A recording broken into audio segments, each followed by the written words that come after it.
Get mantra and meditation MP3s at JasonGallant.ca. I thought it would be interesting for me to speak to you about gurus and spiritual teachers.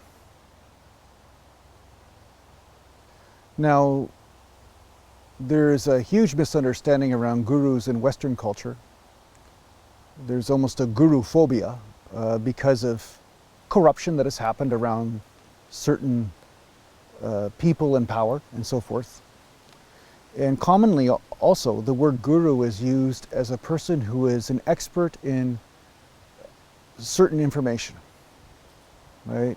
There's cooking gurus, there's business gurus, but really that's not the true way that the word guru is intended, although you can see in all cultures that it is used in that way at times.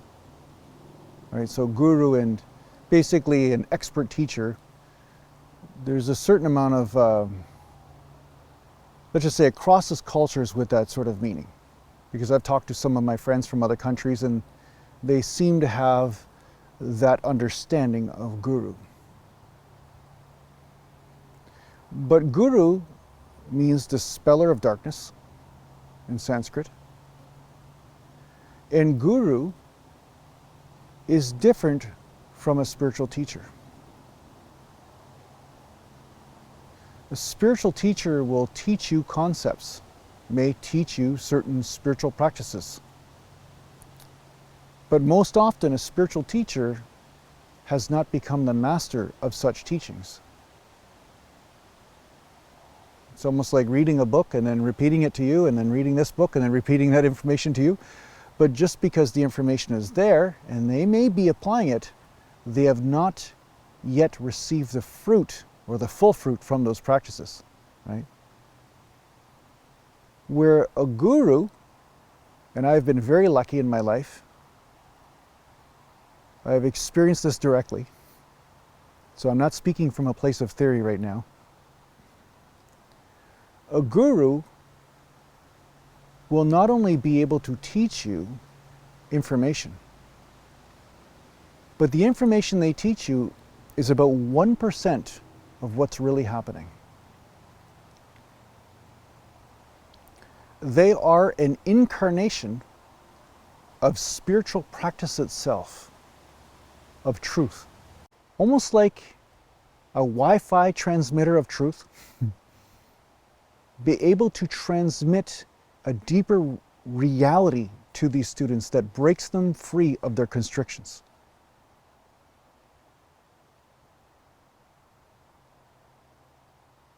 It's like a spiritual force. It's like a force of the universe. It has nothing to do with information. Although information may be exchanged in order to open the student's mind so that way truth can be poured in.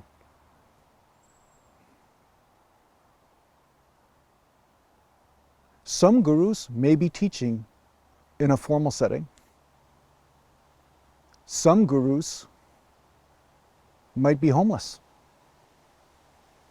Some gurus might not be meeting any of your spiritual expectations, but still have the ability to transmit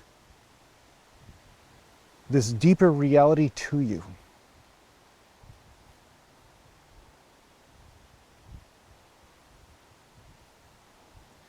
See, the mystical gurus are not bound by the ego expectations of society. They may play that game for a period of time in order to help a collective group of people wiggle free from illusion. But the only thing they are really bound by is truth itself. The natural state that moves through them.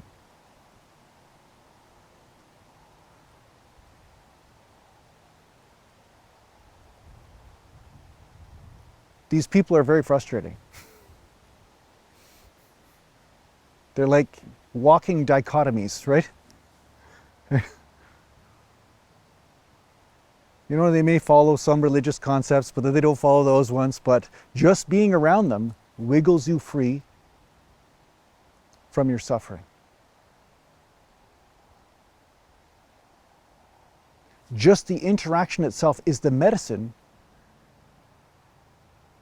that frees you from illusion.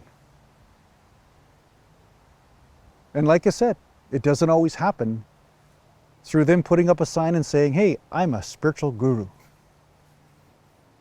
It might be the guy you're getting your groceries from, or the woman you're getting to hem your pants. You don't know.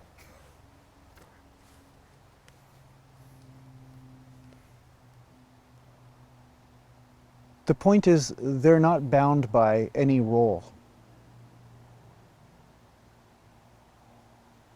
But when you encounter a guru, and if you are ready for one, you will experience something different than you have ever experienced before, if the timing is right. And that will lead you to your next steps of evolution.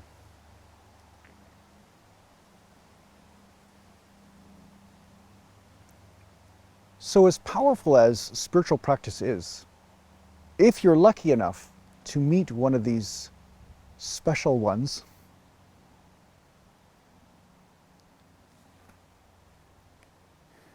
your wisdom journey will be accelerated. Sometimes through very pleasurable lessons, right? And sometimes through some harsh teachings.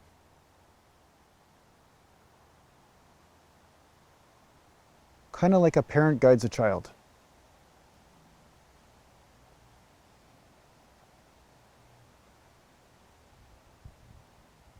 Even when the parent isn't meeting the child's expectations, if love is there, there's this feeling of okayness that happens even though maybe the words aren't matching your preferences.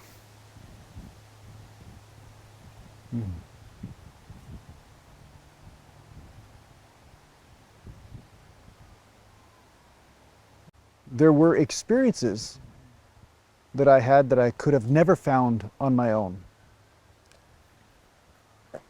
Unbelievable experiences, like just heavenly, you could say.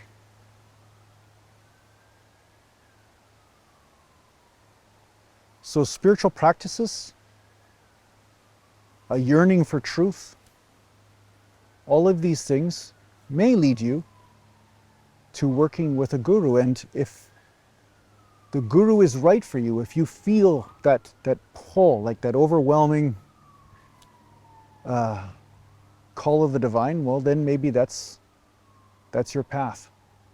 Maybe you have been blessed with that opportunity.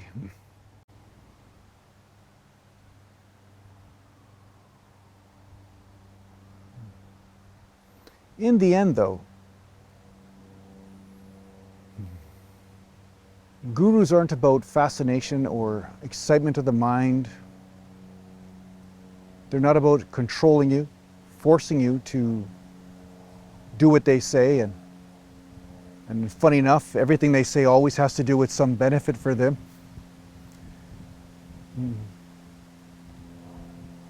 In the end, your freedom is always the governing law by which they teach.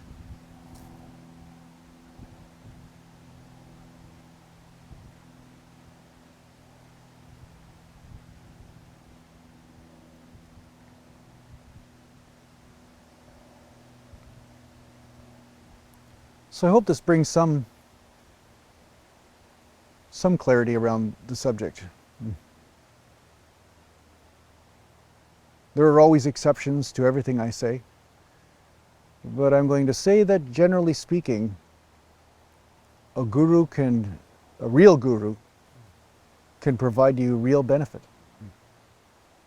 It can be a massive blessing in your life. Save you decades of chasing your tail, right?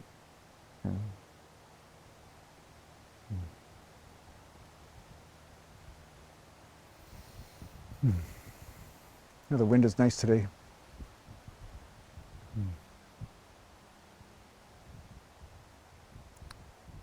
So I hope this helps you on your spiritual journey.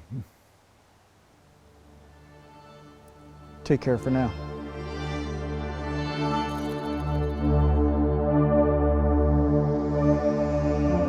Are you interested in working with a spiritual teacher in a formal setting? Well, perhaps the Wisdom Life School is for you. If you're interested in checking out what the Wisdom Life School is all about, just go to aratima.com.